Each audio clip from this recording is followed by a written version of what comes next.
Hey guys, I got a 2002 Mazda here. What we're going to be doing to it today, I'm going to have to split this up into some videos because we're doing quite a bit. It's a Tribute ES-V6 Mazda. So what we're going to be doing is we're going to be pulling off the back tires. We're going to be installing shocks on the back and brakes on the back.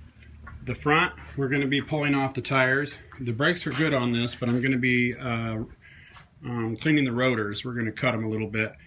And they're just a little bit warped, not much. We're going to install new struts on the front as well. We're going to do a tranny filter change. We're going to do an oil filter change. So I'm going to split all this up into separate videos. I'll put a link in the description below for each individual link. If you can't find the link, you can always click on my name underneath this video, and that'll send you to all my videos and browse the Mazda section. There'll be a search menu, type in Mazda, and you'll be able to pull up all of them just for the Mazda if that's what you need. So let's start off by, I got the jack in the air right now, or the jack under the car and it's in the air. Let's start off by pulling the tires first. And I think for this first video, we will do the brakes. So let's get those tires off. Those are going to be at 3/4, by the way, if you're not using a lug wrench and using an impact.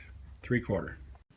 Okay guys, so the shocks are going to be easier to do first before the brakes. So this video will be the shocks, next one will be the brakes. Again, I'll put the link down there. So 7/8 down here at the bottom of the shock, we'll pull off the bottom bolt. And again, we're working on the rear right now, the front are struts. On the top, you're going to pull off this plastic cover across the back here. This just pops off like a door panel would, just straight out. And if you look in there, there's going to be 2 nuts on top of that shock. Both those nuts are 15 millimeter. I pulled the first one already by just locking a wrench on top and breaking loose the bottom one, taking that one off. Now the second one, you can see the shock mount is turning with it. So all we're going to do is just grip a pair of vice grips right at the top of that. Wrench doesn't want to seem to hold. And then we'll break loose the nut. Okay guys, so the second nut is extremely tight. So what we did is we just cut the boot here, if you can see that with a razor blade. Put the vice grips on there, let it swing and hit the frame, and you'll break it right loose. Now the new ones are going to come with a new sleeve, and they're actually metal. So in case you need that number, it is 37217. That's a Monroe shock. So okay, now we got the vice grips on there. Let's pull that off, and we can get this shock out of here. Okay, we buzzed that nut off with a 7/8 right there, and you can see the bolt just pulled right out. So now we can slide that out, and that should drop right down. There's your shock. So let's grab the new one, we'll poke it up in there and slide it on the bolt.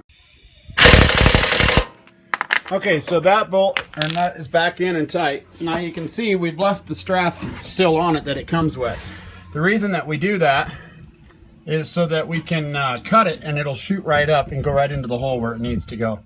So let's go ahead and cut that now, and as it goes up, the gas will release and allow it to push straight up into the hole. Just guide it in.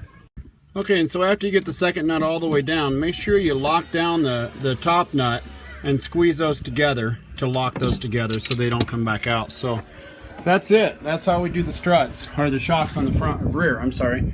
So that one's in and installed. We're good to go. So I hope this video helped you out. Please click like, please click subscribe, and click my name underneath the video for all my other how-to videos. And again, I'll put some links down there. We're going to do the brakes next. Enjoy.